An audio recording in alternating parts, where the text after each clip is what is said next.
మనము దైవారాధనలో పాడేటువంటి పాటలు ఆత్మ సంబంధమైనటువంటి శుద్ధ గీతాలు. మొదటగా డాక్టర్ కమలా గారు, తర్వాత వారు ఇప్పటికీ సహాయం చేస్తూ ఉంటారు.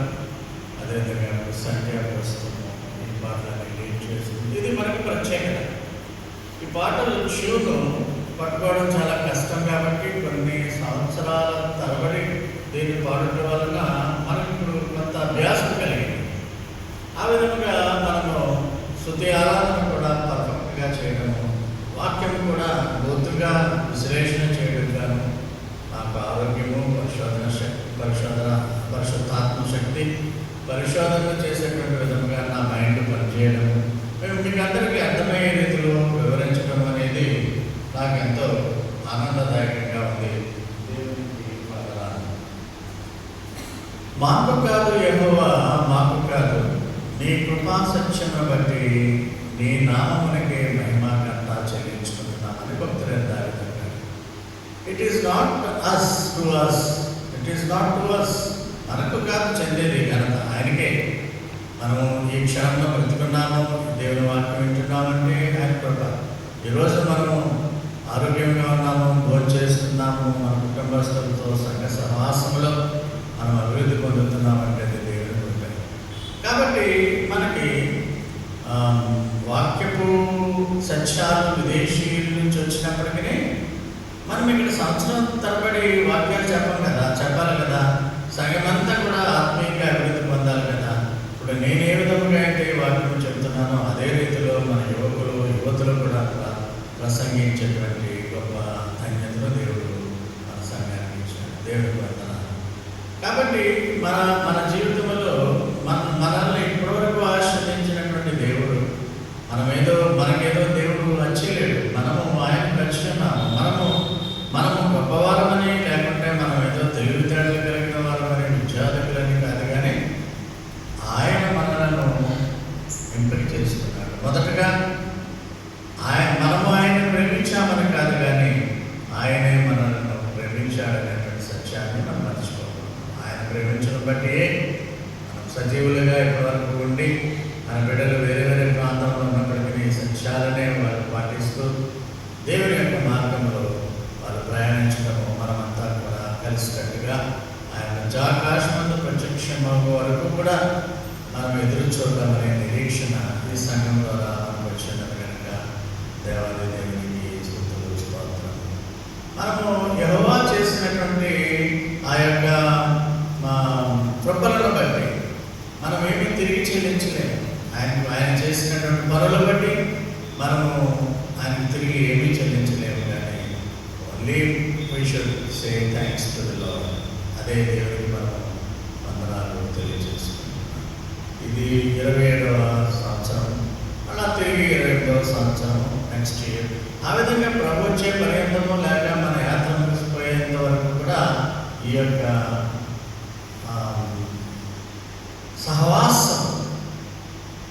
సహవాసంలో ఉన్న వారందరూ కూడా మంచి విశ్వాసంలో కొనసాగబడాలని నా ప్రార్థన. దేవునికి మహిమ ఘనత స్తుతులు స్తోత్రములు ప్రభావం ఆయనకి చెల్లునుగా. ఇంతకాలం కాచి కాపాడినటువంటి దేవుడు వచ్చే కాలంలో కూడా మనలందరినీ కాచి కాపాడి సజీవులుగా జీవము కలిగిన దేవుని సంఘంలో ఆరాధించుగా దేవుడు తన మహాత్మను మనందరకు అందజేయునుగా. ఒక చిన్న పాట పాడుకుని దేవుని స్తుతిద్దాం, దేవుడి యొక్క ఘనతను స్తుతిద్దాం.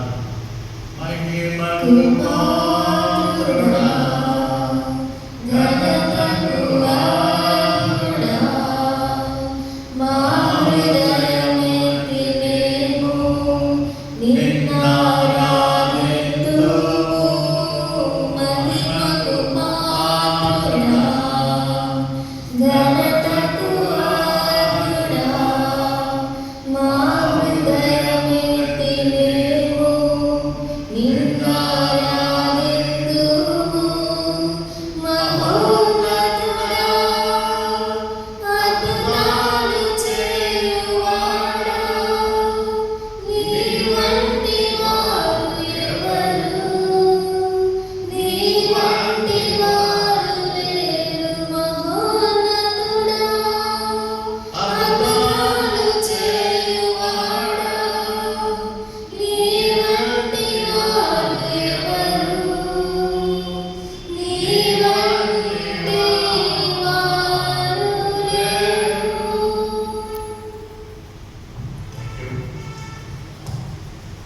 ఈరోజు వాక్యము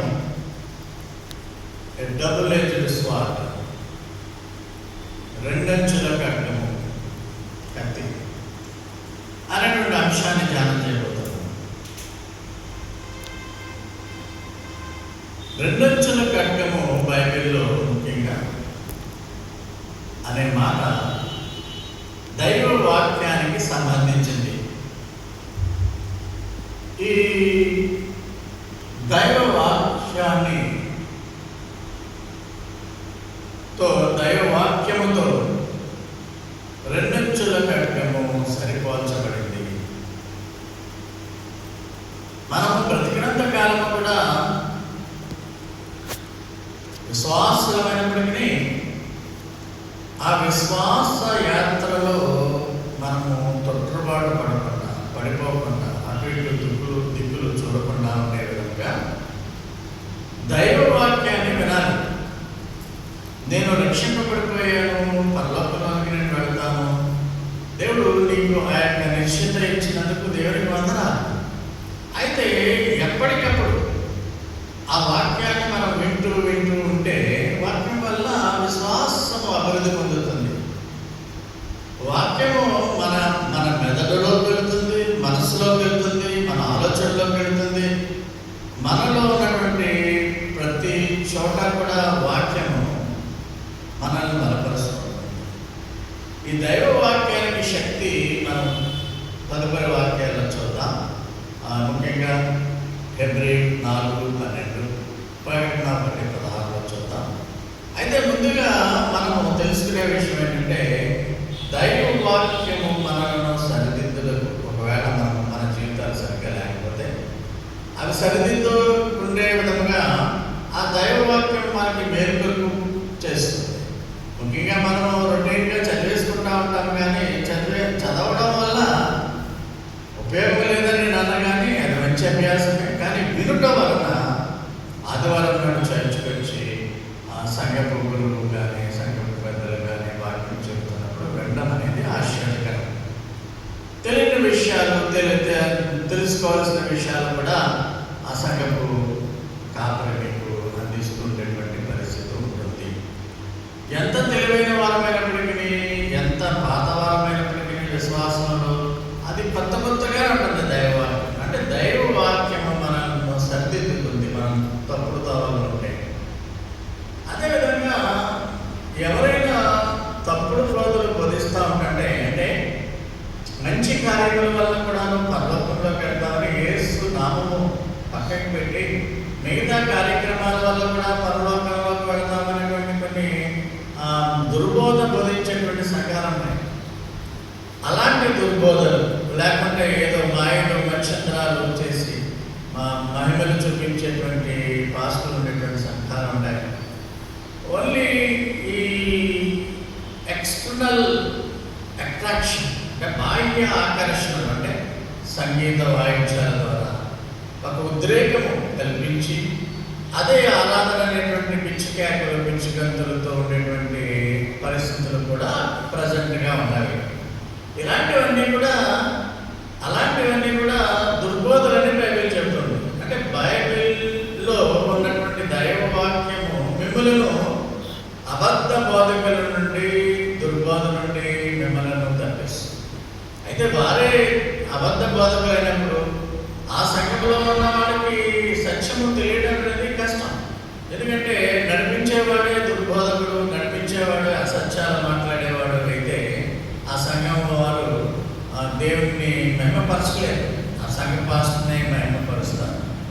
అలాగే అంటే దేవుని వాక్యము మనల్ని సరిదిద్దడానికి, అదేవిధంగా దుర్బోధల నుంచి మనల్ని తప్పించడానికి పరిశుద్ధాత్మ సహాయంతో మనం జీవితాంతము సంతోషంగా, సుఖమైన దుఃఖమైన నడపడానికి దేవుని వాక్యం ఎంతగానో మనకి ఉపయోగపడుతుంది. అంటే దేవుని వాక్యము రెండంచుల ఖడ్గము ఎందుకన్నానంటే రెండంచుల ఖడ్గము చేసే పని ఏంటో చూద్దాం. రెండంచుల ఖడ్గము లేక కత్తి ఏ విధముగా పనిచేయ చేయను, దైవవాక్యం కూడా అదే విధంగా మనుషుల్లో పనిచేస్తుంది. అందుకనే ప్రభువుని వ్యతిరేకించే వారంతా కూడా దేవుని మాటలు వినడానికి ఇష్టపడరు. దేవుని మాటలు మార్చేస్తాయేమని వాళ్ళ భయం. మీకు కొద్దికాలం కింద చెప్పాను, చిన్నపిల్లలకు బైబిల్స్ అందించేటువంటి సంస్థలో నేను బిగినింగ్లో ఉండేవాడిని. చిన్న బిడ్డలకు మేము బైబిల్స్ ఇచ్చేటువంటి పరిస్థితుల్లో కొంతమంది బైబిల్స్ అనేవారు, మేము దీన్ని టచ్ చేయకూడదండి, దీన్ని వాక్యాన్ని దేవుని దగ్గర తీసుకెళ్తారు. మాకు యేసు ప్రభువు అంటే ఇష్టమే, కానీ ఈ వాక్యం మేము ఇంట్లో తీసుకెళ్తే మమ్మల్ని మా పేరెంట్స్ పడతారు, దేవుని ఈ యొక్క బైబిల్ ఉండడానికి వీల్లేదు అని మా పేరెంట్స్ చెప్పారని చెప్తూ ఉండేవారు. అంటే ఏంటంటే they are afraid, the people who are afraid of the Bible, even reading, keeping the Bible inside is a different matter. Reading is also they are afraid. ఎందుకంటే మాట్లాడేస్తుంది దేవుని వాక్యం. అలాగే క్రైస్తవులు అనబడే వాళ్ళు కూడా ఈ దేవుని వాక్యాన్ని ఎక్కువగా చదవడానికి, విశ్లేషణ చేయడానికి ఇష్టపడరు. ఎందుకంటే అది గుచ్చుకుంటుంది, ముళ్ళలాగా కత్తిలాగా అది మనలో గుచ్చుకుని మనల్ని క్రమపరచడానికి ప్రయత్నం చేస్తుంది. దాన్ని మనం ఎలా చేయాలి, అప్పుడే వాడు నిజమైనటువంటి విశ్వాస ప్రేమైన. సో మనము ఈ రెండంచెల కార్యక్రమం చూస్తే దీన్ని మమ్మల్ని ఇక్కడ చూపించాను. అటువైపు ఒకవైపు రెండో వైపు కూడా పదునుగా ఉంటుంది. అంటే ఇది చూసినట్లయితే అది చేర్చబడే విధంగా శరీరంలోనికి ఎలా దూసుకుపోతుందో ఈ యొక్క డబుల్ ఎడ్జ్డ్ ఖడ్గము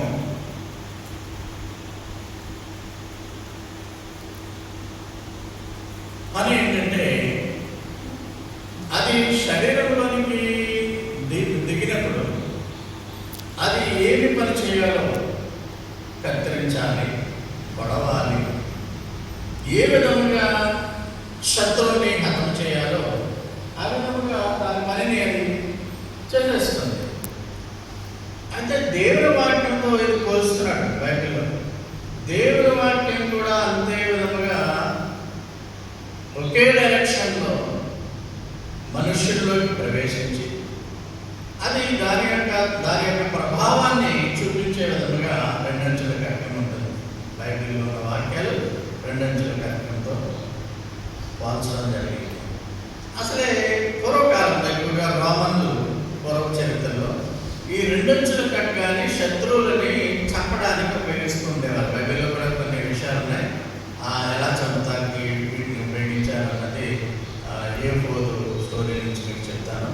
ఇక్కడ ఈ డబుల్ ఎడ్జ్డ్ కత్తిలో ఉన్నటువంటి విషయం అంటే ఏమేమో బాగా ఉంటాయో మనం చూస్తే పిడి, హిల్ట్ అంటారు. పిడి అంటే ఈ పిడి చెయ్యి జరిపోకుండా ఉండేటువంటి విధంగా కత్తిని పట్టుకునే విధంగా ఈ పిడి ఒకటి ఉంటుంది. ఘాట్ ఒకటి ఉంటుంది. ఘాట్ అంటే పిడి పైన రెండు చిన్న రెండు అంచులు బయటకు ఉంటాయి. అదేంటంటే మనం కత్తిని పిడికిల్లో పెట్టుకున్నప్పుడు ఆ చెయ్యి మనకి కోసుకోకుండా జారిపోకుండా ఉండేటువంటి విధంగా పిడికి పైన ఉండేటువంటి ఆ యొక్క స్ట్రక్చర్ని గాడ్ అంటారు. గాడ్ అంటే ఆ చెయ్యి బ్లేడ్ మీద జరగకుండా అలాగా మిగతా భాగాలంతటినీ కూడా ఫుల్లర్ అంటారు. అంటే ఈ కత్తిలో మిగతా భాగాన్ని బ్లేడ్ ఇవన్నింటినీ ఫుల్లర్ అంటారు. ఫుల్లర్లో బ్లేడ్లో చిన్న గాడి పైన, ఆ గాడి పైన తక్కువలో ఉంటుంది, బ్లేడ్ బలహీనపరచకుండా తేలిగ్గా చేస్తుంది. అది తర్వాత ఈ అంచులన్నీ ఎలా ఉంటాయి, పాయింట్ ఎలా ఉంటుంది అనేది మీకు తెలుసు. ఈ పాయింట్ మనం చూస్తున్నప్పుడు ఇది చాలా షార్ప్గా ఉంటుంది. ఇక్కడ నుంచి ఈ యొక్క పిడికిల వరకు కూడా, గాజు వరకు కూడా దీని ఫుల్గా అంటారు. ఇది పూర్వకాలంలో రోమీయులు వాడేటువంటి కత్తి.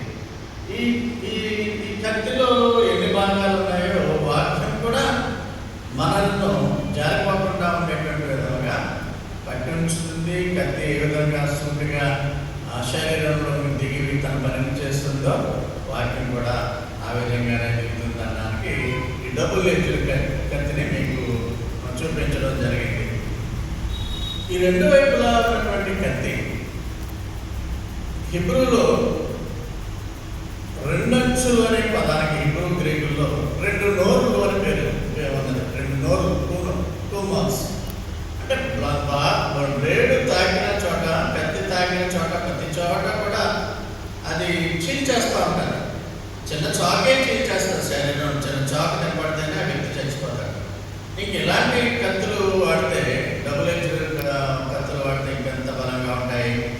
రెండు నోరులు అనేటువంటి మాట, ఆ మాటలో మాట బట్టి మనం ఏం చేస్తున్నాం, మనం నేర్చుకునేది ఏంటంటే ఈ కత్తి రెండంచులు కత్తి రెండు నోరులు లాంటివి. అంటే ప్రసంగం చేసినప్పుడు ప్రసంగికుడు మాట్లాడేటప్పుడు అది మనుషుల్లోనికి చొచ్చుకొని పోయే విధంగా ప్రసంగం ఉండాలి. అంటే శబ్దం ఉత్పత్తి చేసేటువంటి నోరు డబుల్ ఎఫెక్ట్ చూపించాలి. అంటే చెప్పడం ఒకటి, అది పనిచేయడం కూడా ఒకటే శరీరంలో. ఆ విధంగా ఈ గ్రీకు హిబ్రూ భాషల్లో అంతర్గతంగా రెండు నోరులు అనేటువంటి అంటే దేవుని వాక్యం కూడా రెండు నోరులు ఉన్న విధంగా అది ఉంటుందని మనం అర్థం చేసుకోవాలి. పూర్వవాక్యము హిబ్రీయులకు రాసిన పత్రిక 1:12 మనం చూస్తే, మీరు ఒకటి గుర్తుపెట్టుకోండి, ఆల్రెడీ మీకు మంచి లెసన్ చెప్పాను. మన బాడీలో ఎక్స్టర్నల్ బాడీ ఉంటుంది, లోపల సోల్ ఉంటుంది, ప్రాణం ఉంటుంది, జీవం ఉంటుంది. స్పిరిట్, దేవుడిచ్చిన ఆత్మ ఉంటుంది. అంటే body is composed of body, soul and spirit. అయితే తర్జమాల్లో, బైబిల్ తర్జమాల్లో సోల్ని ప్రాణం అంటాడు, లేక జీవం అంటాడు. అయితే గూగుల్ ట్రాన్స్లేషన్లో ఆత్మను వచ్చేస్తుంది, సోల్ అని పట్టగానే ఆత్మను వచ్చేస్తుంది. అది తప్పు. ఆత్మ, జీవము, దేహం మూడు ఉంటాయి, మూడు భాగాలు ఉంటాయి. క్రైస్తవుడు ఎప్పుడు కూడా జీవాన్ని కాపాడుకోవడానికి ప్రయత్నం చేయాలి. అంటే సోల్ని కాపాడుకోవడానికి ప్రయత్నం చేయాలి. బాడీ అంతా కలుషితంగా ఉందనుకోండి, దుర్మార్గపు ఆలోచనలు, పాపంలో పడిపోతే నీ సోల్ కూడా పాపంలోనే ఉంటుంది. అందుకనే పవిత్రతతో ఉండడానికి మనం ప్రయత్నం చేస్తూ ఉండాలి. ఎందుకంటే సోల్ ఎటువంటి మురికి, అపవిత్రత దానికి కలగకూడదు. ఈ హెబ్రీయులకు రాసిన పత్రిక 4:12 అంటాడు, ఈ డబుల్ ఎడ్జ్డ్ స్వాట్ రెండంచులు కలిగిన కత్తి మన సోల్ని, స్పిరిట్, ఆత్మను విభజించే విధముగా, అంటే దాంట్లోకి, సోల్లోకి, స్పిరిట్లోకి దూరిపోయే విధముగా కీళ్లను, మురుగులను. కీళ్ళు అంటే మనకి జాయింట్స్, కాలు జాయింట్ నెప్పులే కొంచెం వృద్ధాప్యంలోని అనారోగ్యంలో ఉండడం వల్ల జాయింట్ నెప్పులు పెరిగిపోతాయి, అందుకని నడవడం కష్టం అయిపోతుంది. బోన్ మ్యారో అంటే joints and marrow. Bone marrow అంటే ఎముకల్లో కూర్చుంటుంది. దానికి మనము మటన్ కర్రీ తినేటప్పుడు మూలుగు అంటాం. మూలుగులో ఉండేది చాలా రుచిగా ఉంటుందని మనం తింటాం. అంటే బోన్ మ్యారోలకు కూడా ఈ కత్తి వెళ్ళిపోతుందట, జాయింట్లో కూడా వెళ్ళిపోతుంది. కత్తి పెట్టి కొడితే జాయింట్ ఇరిగిపోతుంది, బోన్ మ్యారోలో కూడా వెళ్ళిపోతుంది. అంటే బోన్లు ఇరిగిపోయి బోన్ మ్యారో కూడా బయటకు వచ్చేస్తుంది. డబుల్ ఎడ్జ్డ్ స్వాట్ అంత పవర్ఫుల్. అలాగే మన హృదయంలో ఆత్మ, స్పిరిట్, సోల్ని కూడా విభజిస్తుందంటే సెపరేట్ చేసేస్తుందని కాదు. దాంట్లో దూరి నీ ఆత్మ ఏ విధంగా ఉంది, నీ ప్రాణం ఏ విధంగా ఉంది, పరిశుద్ధంగా ఉందా, అపరిశుద్ధంగా ఉందా, దేవునికి దూరంగా ఉందా, దగ్గరగా ఉందా, నిన్ను లాస్ట్ వీక్ చెప్పినట్టుగా నిన్ను నువ్వు పరీక్షించుకోవడానికి, అప్రైజ్ చేసుకోవడానికి ఇది ఉపయోగపడుతుంది దేవుని వాక్యం. సో హృదయం యొక్క తలంపులు, ఆలోచనల్లో కూడా దొరికిపోతుందండి. అంటే నీకు చెడ్డ ఆలోచనలు వస్తే ఇది మంచిది కాదని చెప్పేది దేవుని వాక్యం. అందుకని దేవుని వాక్యాన్ని నిరంతరము మనము మన యొక్క హృదయంలోనికి, మన యొక్క మెదడులోకి ఫీడ్ చేస్తూ ఉండాలి. ఏదో విధంగా వెళ్ళాలి దేవుని వాక్యం. కాబట్టి హెబ్రీ గ్రంథకర్త 4:12 చెప్పినటువంటి విధంగా సోల్ అంటే జీవము, ఆత్మను పరిశోధిస్తుంది. కీళ్ళు, మజ్జిగలను కూడా బోన్ మ్యారోస్, మజ్జలను కూడా విభజిస్తుంది దేవుని వాక్యం. అంటే మానవ చొచ్చుకొని పోతుంది ఈ యొక్క దేవుని వాక్యం. అంటే ఇప్పుడు స్వాడ్ గురించి మనము చదువుతున్నప్పటికీ స్వాడ్ కత్తి లేక ఖడ్గము చేసే పని లాంటిది మన శరీరంలో దేవుని వాక్యం చేస్తుందన్నదే సారాంశం. కాబట్టి మనకు ఒకవేళ మనం అనారోగ్యం ఉంటే స్వస్థత ఇవ్వాలంటే దేవుని వాక్యం మనం బలపరుస్తుంది. ఆందోళనతో ఉంటే మనల్ని ఆందోళన పడవద్దని చెప్తూ ఉంటుంది. ఈ విధముగా దేవుని వాక్యము ఖడ్గం వల్లే పనిచేస్తుంది. ఆపరేషన్ సర్జరీ అయినప్పుడు డాక్టర్ దగ్గర ఉండేటువంటి ఆ యొక్క చిన్నటి చాకు చాలా పదులుగా ఉంటుంది. శరీరం మీద పెట్టి ఇలా పోస్తే ఇలా పడకుండానే ఇలా పడగానే తెగిపోతుంది, అంత షార్ప్గా ఉంటుంది. దాన్ని సర్జన్స్ నైఫ్ అని అంటారు. దాన్ని ఇంకా క్లియర్గా చెప్పాలంటే ఇట్ ఈస్ సర్జన్ కానీ డాక్టర్లో వాడేటువంటి కత్తి లాంటిది డబుల్ ఎడ్జ్డ్ స్వాడ్ ఉంటుంది అనమాట. సో మామూలు కత్తులు, మామూలు ఒకవైపు పదును ఉన్నటువంటి కత్తి కంటే డబుల్ ఎడ్జ్డ్ స్వాడ్ రెండంచెల ఖడ్గం చాలా పనితనం కలిగి ఉంటుంది. అంటే అనుకున్నటువంటి పనులను, అంటే చంపడాలు, యుద్ధాల్లో శత్రువుని చంపే విధానంలో ఈ కత్తులు అనేవి బాగా పనిచేస్తూ ఉంటాయి. అలాగే దేవుని వాక్యం అన్న డబుల్ ఎడ్జ్డ్ కత్తి ఇంకా అలాగే ఏక డైరెక్షన్లో యూనిడైరెక్ట్ పొడిస్తే అలాగా శరీరంలో వెనక్కి వెళ్ళిపోవాలి, మొత్తం చీల్చుకుని వెళ్ళిపోతుంది. అలాగే దేవుని వాక్యం అన్న బోధించినప్పుడు గుచ్చుకుంటుందంట. అంటే ఇట్ పియర్స్ త్రూ హార్ట్. అందుకనే కొన్నిసార్లు మన సంఘం కాదు, మిగిలిన సంఘాలు పాస్టర్ గారు మా గురించే చెప్పాడండి, ఆయన మా గురించి ఎలా తెలుసండి, ఇక మమ్మల్ని విమర్శించడం ఏం పని అంటూ ఉంటారు. యాక్చువల్గా ఆయన చెప్పేది దేవుని వాక్యం చెప్తారు, కానీ అవి కొంతమందిలోకి చొచ్చుకొని పోతాయి. నువ్వు మందు తాగవద్దు అన్నామనుకోండి, డ్రంకార్డ్ని బాధ వస్తుంది.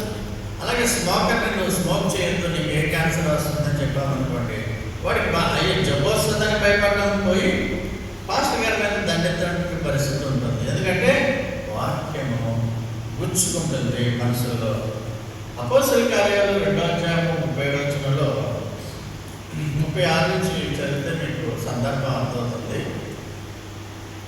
మీరు సిలువ వేసిన ఈ యేసుని దేవుడు ప్రభువుగాను క్రీస్తుగాను నియమించాడు. లార్డ్ క్రైస్తు ఎవరంటే ఆ యెహోవా దేవుడే యేసు ప్రభు. మానవ రూపంలో కిందకు వచ్చాడు, క్రిస్టఫాని. ఇది ఇశ్రాయేలు వంశమంతా రూఢిగా తెలుసుకున్న వాళ్ళని పేతురు గారు చెబుతున్నాడు, ప్రసంగం చేస్తున్నాడు ఆయన. Let all the house of Israel know assuredly that God has made the same name Jesus, whom you have crucified, both Lord and Christ.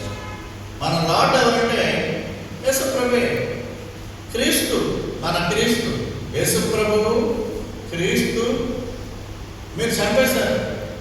ఆ చంపబడినటువంటి యేసే లార్డ్గా, ప్రభువుగా ఈ ప్రపంచానికి, పరలోకానికి పెట్టినాడని పేతురు ఉపదేశిస్తున్నాడు.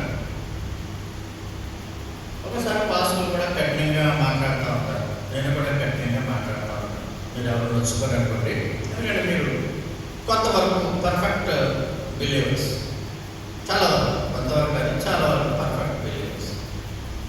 బిలీవర్ కారణానికి రియాక్షన్ ఎలా వస్తుందంటే 37వ వచనం చూడండి.